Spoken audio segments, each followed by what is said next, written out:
Hey church family. Lately we've been having the talks with our oldest couple of kids, and we just wanted to talk to you guys and share a little bit about why we're doing that, and then also share some resources that we've been going through with you guys. I don't know why the talk has always been something I have absolutely dreaded. From as far back as when our kids were first born, when we had our fourth, when we had Ben and he was a boy, I think one of the first things I said was, "Oh good, it's a boy. 3 boys, you have to do the talk 3 times. I only have to do it once." So our 2 oldest kids, as most of you guys probably know, are only 8 and 9. And I was thinking, is this too early? Are they too young? Grade 5, they touch on it anyway in school. Today's day with easy access to internet, and also kids just know way more at school. So they're gonna either learn from their friends, from something they see on TV or the internet. And I think more of the danger is then, are they too young? I think, what if we wait too long? They're either going to hear it from us or they're going to hear it from friends or school and get probably a not godly view on the topic. I think it used to be that a lot of parents would just let their school just take care of it. And I think that should be less and less of an option now, because what's being taught in schools is more and more twisted and getting farther and farther away from what's being taught about sex in the Bible. Yeah, and so if we view that our primary role as parents is to disciple our kids, and discipleship is also all of life, everyday life. So this is a big part of life. So this is an area that we have to make sure that we're discipling our kids in well. I think one of the big dangers with sex is sex can become like an idol and put up on a pedestal, and turn from a good thing and a gift from God into an ultimate thing. And then on the other hand, I also think that sex can be something viewed as like dirty, or something to be ashamed of, and either of those aren't true. And so I don't want to leave this up to our kids to figure out for themselves based on information that they get from who knows where. So I think it's really important that we have these conversations with our kids. Yeah, and I think a big question that you need to ask yourself is, if you're not talking to your kids about sex, who is? And what information are they getting? So we found ourselves kind of lucky just as we were beginning to talk about needing to have this talk with our kids. A few people recommended some really good resources to us, and we would love to share them with you guys, because I know that there's quite a few families in our church family with kids the same age as ours who are probably in the same boat as us right now. And again, I have always kind of dreaded the talk with the kids, and we ordered these books. It's a set of 3. It starts with, is this the first one? Yeah. 7 lessons to introduce to your child to biblical sexuality. Then there's changes and relationships. So this is the first one that we are doing with our kids, and they recommend starting it even as young as age 6.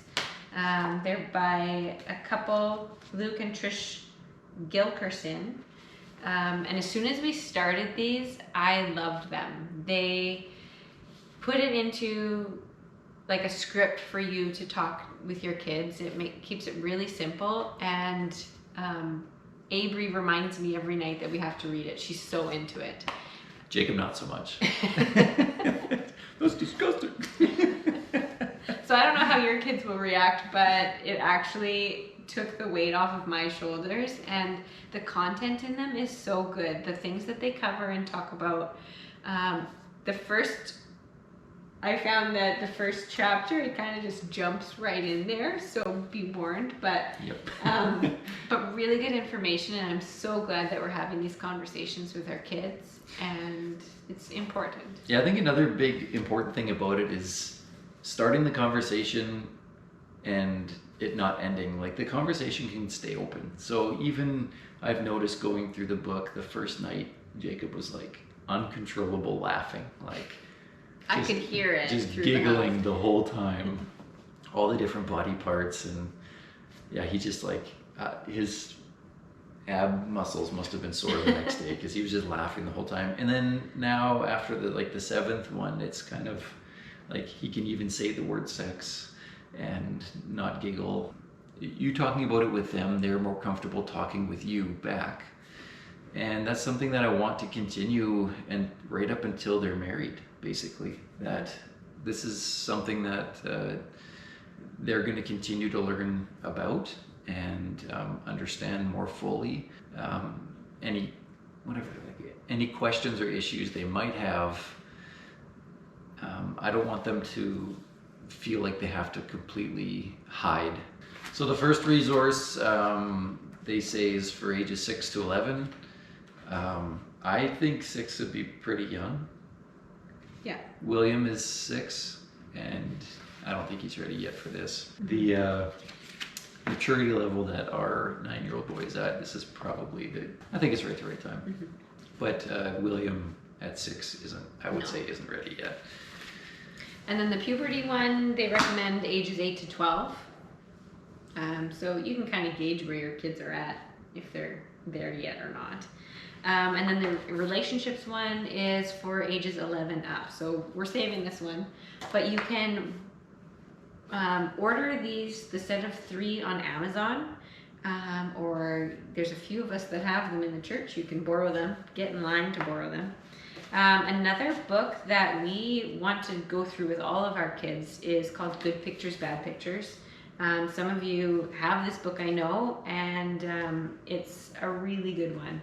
It equips parents to teach their kids about the dangers of porn, explains the science and how it affects the brain, and it empowers kids to walk away from it. So this is a good one, and if you don't think that this pertains to your kids, think again. Think again. This is a huge issue with kids in our internet age. Every parent of kids needs to understand what's going on and read this book. So The internet is so accessible and so easy to stumble upon something that shouldn't be stumbled upon for those little eyes. And yeah, so there's another version of this one, Good Pictures, Bad Pictures Junior, which is ages like 3 to 7, and we already went through that with our kids a couple of years ago. Mm-hmm. And I don't know what ages this one is. By age 6, you could be probably reading this with your kids. Yeah, so anyway, just wanted to share with you guys what we're talking about with our kids. Maybe it'll spark conversation in your homes. And then we wanted to share some of the resources that we've been using to go through it. So hopefully, if you're at this stage with your kids, hopefully this helps. There are a few families in the church that have these books, so if you want to get a hold of them, message you if you want. Sure.